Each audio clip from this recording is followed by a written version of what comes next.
enough to bring back all of those Israelis who have been stranded abroad by this shutdown. Among them is Dr. Mark Shenar. He's head of the Alexander Moss High School in Hoda Sharon, Israel. And he joins us now from Atlantic City, New Jersey. And Mark, thanks for joining us. Let's tell us briefly your story, how you ended up or stuck there in New Jersey.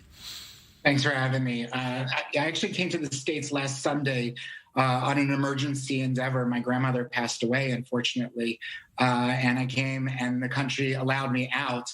That Sunday, when I landed in the States and saw my grandmother for the last time, I got a text from United Airlines basically saying that my flight to Tel Aviv was canceled because of unexpected operational issues. It didn't take long to figure out what was going on in the country. Even though I could pretty quickly rebook flights, they just kept getting canceled one after the other, including the Israel flight out of Frankfurt, which I tried to get on. I got booked for, but that itself also kept getting canceled one right after the other. So right now I'm here. I'm stuck in New Jersey with family, so I'm healthy and well and it's okay. But I have done everything I'm supposed to do. I've gotten corona tests 72 hours before to get on a flight. I've spent personal money trying to figure out how to make this work through different airlines, really to no avail. It's been quite frustrating. I actually just want to go home to my wife and 4 kids. Right. First of all, our condolences on your loss. Let me ask you, what have the Israeli officials or anyone that you've been in contact with, have they given any explanation why these flights, especially that one from Frankfurt, which we were kind of led to believe would be sort of a continuous rescue flight, why that's been canceled or delayed?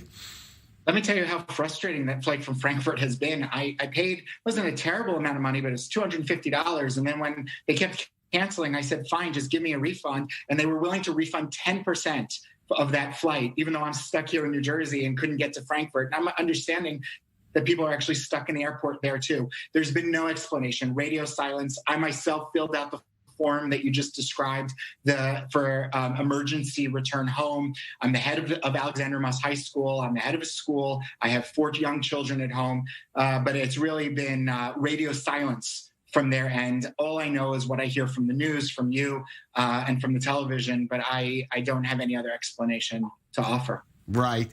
Just give me a sense of the feeling that you're there in the States at a time when, of course, the coronavirus. I mean, were you even before you left Israel? Did you receive vaccination? You're an educator. You were the age. Were you able to get that?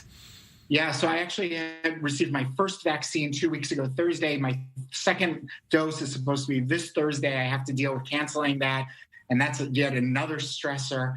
So I'm half vaccinated, stuck in the United States. Again, thankfully, I'm with family at a time of personal loss and crisis. But, you know, people need to go home and lives need to continue. And the uncertainty and anxiety of it all is really, it's embarrassing. I'm angry. I'm disappointed. I'm frustrated. I'm a citizen of Israel. I made Aliyah. I need to go home. Right. Do you have any alternatives? I mean, you said you've been in contact. At this stage, what are you looking at, or is it really just a holding pattern? Right now, it's a holding pattern. I'm trying to pull any strings that I can as an educator and as a person that needs to be in the country to deal with student teaching and learning. But it feels like a holding pattern. And as I understand it, whether it's the 7th or the 14th or 15th of February, nobody's really returning my calls. It doesn't seem like I'm that important in this big wheel. But I really do hope that I can get home.